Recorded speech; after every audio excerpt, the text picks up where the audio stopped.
Yeah, we on the street, yo. We outside. It is hot as musty balls out here. So y'all gonna be looking at my feet for a hot second.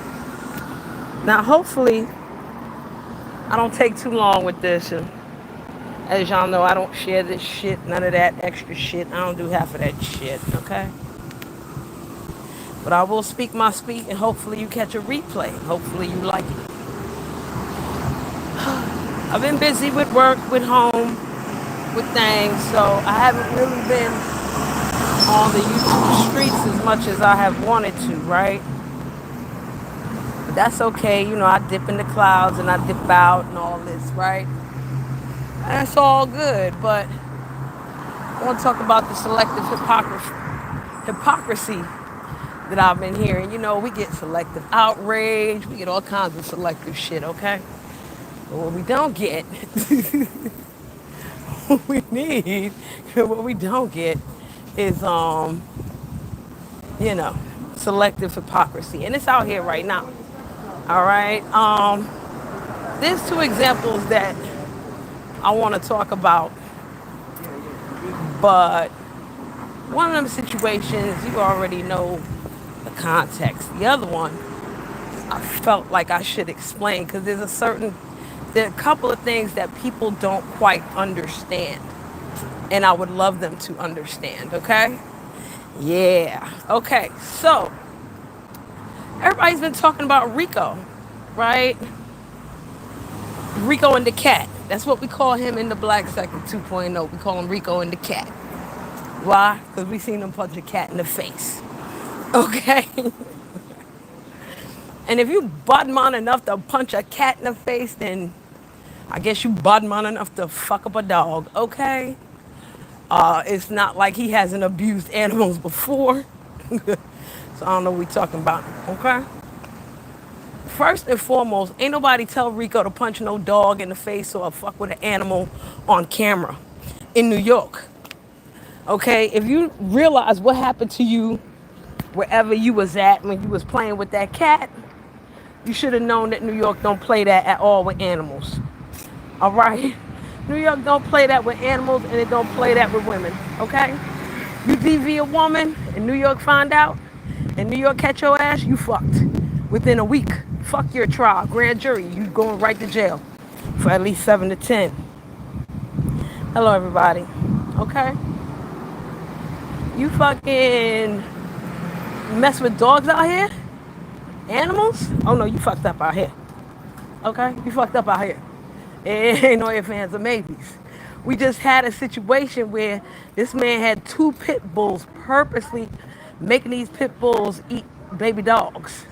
Like making them, forcing that, you know?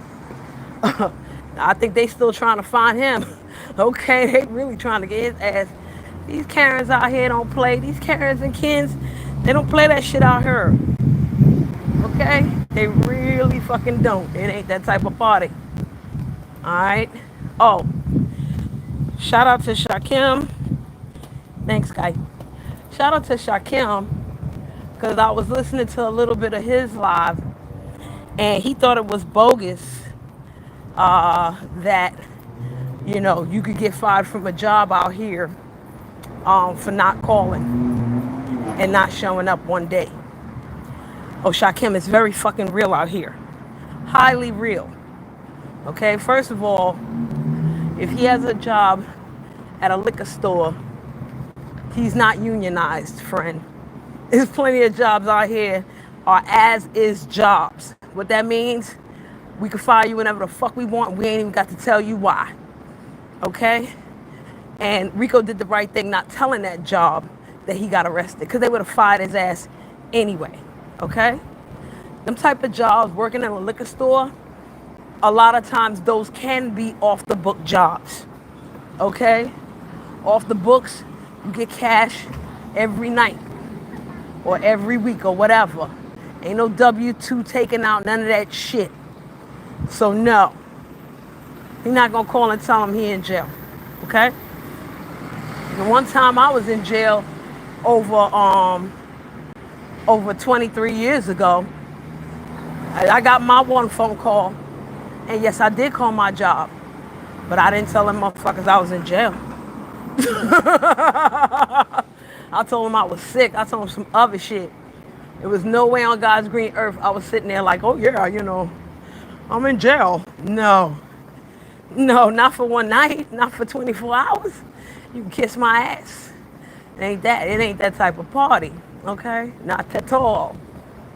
So yeah, you gotta you gotta kind of think again. They ain't gonna hit. You understand? Yeah, he couldn't do none of that shit. It wasn't gonna work. What's up? I know y'all like my feet and shit. It's okay. So yeah, that's that with that. Okay. So yeah. Ain't nobody tell Rico to abuse no dog on no goddamn camera. Okay? Nobody told King Roman News to tell on his ass either. Right? Right. However, let's check the selective outrage on this end. I ended up in the closet, Jada Live, and she was talking about how, King Roman News got his payback, shit backfired on him, because he called on the people for them to take the dog, and then it might happen that the dog might pass, and that's fucked up, all kind of extra shit. Okay? She had a whole lot to say. But I'll say this. Yeah, Jay Dunn know a little bit about backfiring, don't she? When she made a call to try to save her friend. Right? Yeah, she tried to save her friend. And that backfired on her same way. So yeah, she gonna know.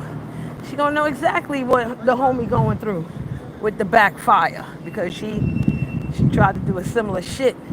Okay, and yes, at least Rico and Karen met. That don't make it no better. And it sure does make the homie Karen look more like a fucked up snitch. But at least they met. Okay? Okie dokie? Okie dokie. So yeah. That's it with that. That's all I wanted to say about that. Selective hypocrisy number one. Jay Dunn, she just wants someone to join in, whatever she's going through. You feel me?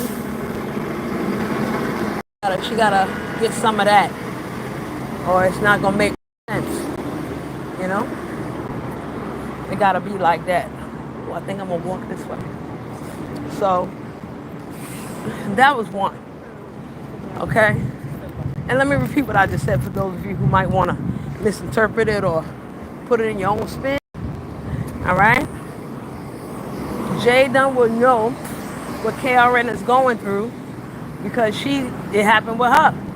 She tried to help her friend by brokering a deal with another demon, and then the demon turned around and fucked her up. Okay? Okay.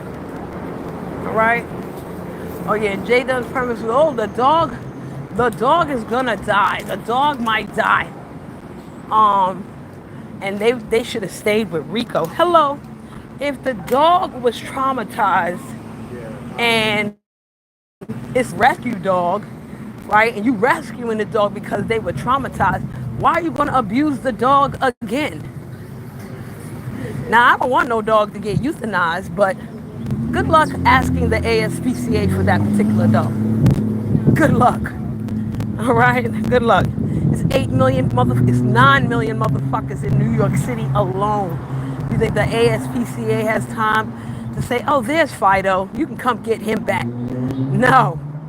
They waiting for the first motherfucker to see that dog and be like, ooh, I like the way that dog look. Can I have him? And they will say yes. That's how it works. The reason why the ASPCA will probably euthanize the dog is because they really have no space.